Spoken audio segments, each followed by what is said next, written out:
So I've done a lot of Marvel and a little bit of DC, but mainly Marvel oriented content here on my channel. So, I think, I need to balance the scale, and this time you and I are going to take a trip down DC lane. And by that, I mean the Justice League. What if the Justice League was cast in the 80s? Well, I'll tell you.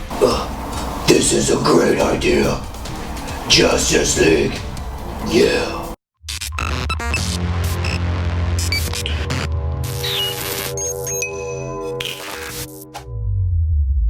Welcome one and all to another episode of Nerd News with your host Chris Chavez. And this show is created for nerds by a nerd, clearly.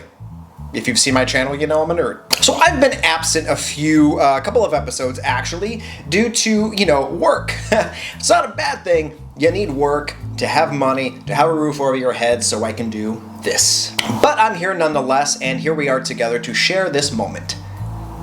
And I hope everyone is staying safe in this crazy year that is 2020. Holy moly, this has just been an insane year of all kinds of stuff. But when creating this episode, I again wanted to dive into the 80s because I love the 80s. I'm an 80s baby, and doing those episodes are really fun. Plus, I haven't done a DC casting of the 80s yet, so here we are. And actually, I got the idea from Ringo Hulk 777. Ringo made a comment that I should do Justice League cast in the 80s, and a light bulb went off in my head, and I went, yeah, that's a great idea. Let's do it.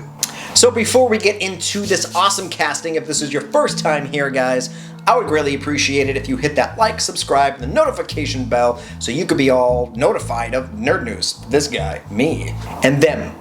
They're people too. So Justice League, they have a powerhouse of a roster with literally gods in the roster and people that are just freakishly fast. Superman, Wonder Woman, Aquaman, and of course the best Justice League member of all, Batman. But what would Justice League look like if it was cast in the 80s?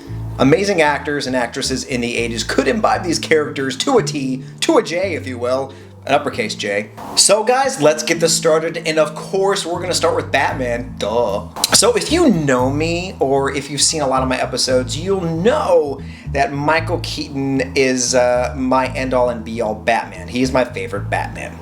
So to recast him was really hard, It's like choosing one of your children that you like better.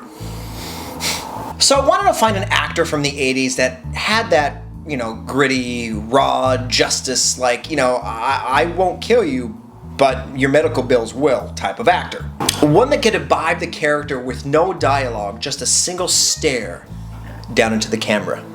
I almost wanted to put a picture of me up and be like, this guy from the 80s, but I would have been a baby. So that's why I'm casting Clint Eastwood. Now, Clint was on my list for the older Bruce Wayne in my Batman Beyond episode. Let's just face it, he is Bruce Wayne, come on. But I mean, during the 80s, obviously he was younger. He's not, the leathery, wrinkly old man that he is today. He could probably kill me still today. But Clint Eastwood just screams man. Do you know what I mean? He's a man's man. You want to have a steak with this guy, and he'll tell you some stories that you wouldn't believe. And yet again, he just embodies that character without saying a word. His stoic demeanor and those eyes, I can't do. That stare. And imagine that look in the bat suit. I mean, I know you won't see his eyebrows, but those it's perfect. And Clint would fill out that suit. I mean, he's not a small guy, he's not a big guy, but neither was Michael Keaton. But yet the suit, it's fake muscles, come on. But when he does talk, he has that voice, that demanding voice that, when Clint Eastwood talks to you, especially when he's angry, you will listen. And you're not gonna steal, you're not gonna do anything, because it's Clint Eastwood. Go ahead. I know what you're thinking, punk. Do I have one batarang or two? World's worst Clint Eastwood impression right there. So Clint Eastwood, my friend, you are my Bruce Wayne. I'm Batman. So next, let's move from the high tops of Gotham City in Batman to the depths of the ocean in that of Aquaman. Now, of course, up to now, the best and only version of Aquaman is played by Jason Momoa. I mean, of course, there have been some actors that have played Aquaman in the past. They were in CW Smallville, and it really wasn't Aquaman. It was just a blonde guy in, pajamas. That doesn't count. But for the 80s, I want to go back still to that clean-cut Aquaman. You know, the shorter hair, the blonde hair. He's younger, maybe, and he's a little, just, you know, I want to see more of the younger years of him just trying to figure out being this ocean god. So I think I'm gonna cast Sam Jones. Now, if that name doesn't ring a bell, then the movie he's known for will. Flash Gordon. That's right, Sam played the title character in Flash Gordon, and to me, he does look like Aquaman. I mean, in the 80s, he was that in-between of like a little bit younger, a little bit older. I guess, I don't know how old he was when he played Flash Gordon. Come to think of it, I think he was older. So disregard what I said about being younger. Someone that's a little bit older, I just think he physically looks the role.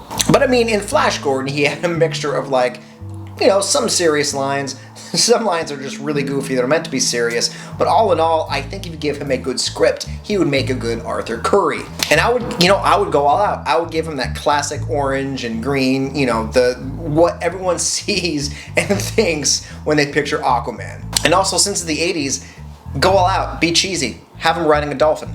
You heard me correctly. Have him riding a dolphin. But Sam, put on your flippers, get on your floaties, because, you know, I don't know if you can swim, but you are my Aquaman. Next, we're going to move on to a warrior princess. Not Xena. Wonder Woman. Obviously, Linda Carter is like, you know, Michael Keaton and Christopher Reeves. Like, she was the original Wonder Woman, and she was fantastic. Fast forward to today, and we have Gal Gadot. Now, Gal Gadot is fantastic. I love her casting. I think it's great. She's a perfect choice for the role. Good job, DC. But with 80s actresses, I wanted to find an actress who has that tough side to her, but still, you know, that little bit of vulnerability, but it's when push comes to shove, she can take care of herself. Also, an actress who, I don't know, fought aliens.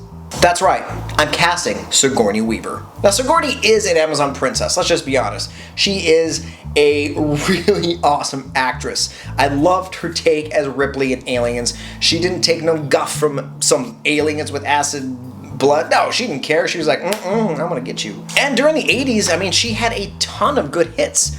Some comedies, some action, some not so good movies, but yet again, she has that range where she can play these characters, and it's just, yet again, I needed to find an actress who encapsulated that, like, you know, that fighter, that like, I can do this all day type character. I know I went back to a Marvel reference, but you get what I'm you get it. So, Miss Weaver, get your invisible jet all fueled up, tie a knot in your rope of truth, because you are my Diana Prince. Next, let's move on to the fastest man alive, and that of Barry Allen, The Flash. The Flash is one of my favorite DC characters, and Grant Gustin is my favorite actor to play The Flash. Yet again, we've had an actor play The Flash in Smallville. Doesn't count, because that's horrible. Yet again, pajamas, come on. And Ezra Miller. I just wasn't a fan of that casting. Maybe it was because of what they did with that character. Maybe it was the dialogue, but he was too funny. It was too goofy. Sorry, Ezra, I love you. You're a good actor, just not for The Flash. So I wanted to cast an actor who had that experience of being in a big blockbuster movie, also who is younger and is blonde. That's descriptive. And the person that I'm thinking of, you probably are not going to agree with me on this casting choice. I think you're not going to. It's Mark Hamill. Now, Mark Hamill is fresh off of Star Wars, right? He understands big budgets at this point, and he's young enough that he would look really good in The Flash, at least in the early days of The Flash. And obviously, if that happened, he would grow over time, and as he got older, The Flash would get older, and, you know, all this stuff would happen, experience, blah, blah, blah, but he would look really good in the suit. Now, Mark Hamill is a very talented actor and a very talented voice actor. He understands characters. He understands, you know, the arc. I mean, think about Luke Skywalker, right? He goes from this really whiny guy and, you know, dark side. Oh, you're my father. No, I kissed my sister. Wait a minute. Things are great. And he evens out. What I'm saying is he understands character arc. And I think something with Barry Allen would be a very interesting take from him going right out of Star Wars. So, Mark Hamill, my friend, you are my Barry Allen. Just don't be as whiny as Luke. Otherwise, I don't know. I'll call Ezra back. I don't want to do that. Next, let's talk about the man who is made out of metal. And that is Cyborg. So Cyborg in the Justice League was played by Ray Fisher, and I think he was honestly comic accurate. He looked just like the comic, Ray Fisher was great. He was fine. I just think he was way underutilized in Justice League. But for the 80s, I wanted to find an actor who isn't well known like Ray Fisher. Someone who you're like, yeah, I remember that guy from that one movie, the thing, explosion, you know, that guy. So I'm casting Mario Van Peebles. I know, who? Yeah, but his face, you probably have seen his face. There are 2 movies he's known for. Jaws, The Revenge, not his finest moment, but it's a paying gig. And 2, a vampire movie called Full Eclipse. Now Mario looks the part. He looks just like Cyborg. Now during the 80s, Mario was younger, so he could do these action sequences without going to his trailer afterwards and icing his knees. So Mario, it's time for you to get off that bench. It's time for you to come up and play with the A team or the varsity team. You're gonna play with the varsity team, Mario. You're my Cyborg. So I'm gonna skip Green Lantern. Reason being, I want to do a whole episode on him alone because that movie was horrible. But that comic book, that franchise could explode and be just our generation's Star Wars. It could be an amazing story. So I'm gonna save that. So Green Lantern, we're just gonna push you to the side. But we're gonna conclude this Justice League Cast in the 80s segment with Superman. Of course it's Superman. Who else? Alright, so with Superman, I went over and over and over in my head who could play Superman in the 80s? Who? I realized that was my best impression of an owl. You're welcome. But every time I went through actors, it just keeps coming back to one man. Christopher Reeves. Listen, I cannot recast him. In my mind, whenever I think of Superman, I think of Christopher Reeve. The man embodied this character. He was the Man of Steel. You know the S on his, his costume? Hope? That's him. That's Chris. Oh, man! And I think it was at his funeral, there was a saying that said, Christopher Reeves proved that man can fly. Yeah, you're choked up too.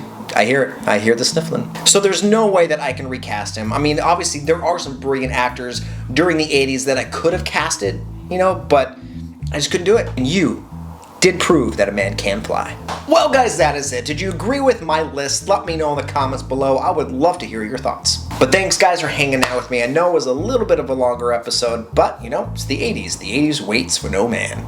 That's not the tagline. Thank you, guys, and until next time, if you rewatch Smallville, you'll see what I mean by a lot of the costumes look like pajamas, like something you'd see at Party City, or a thrift store, or your grandma made it.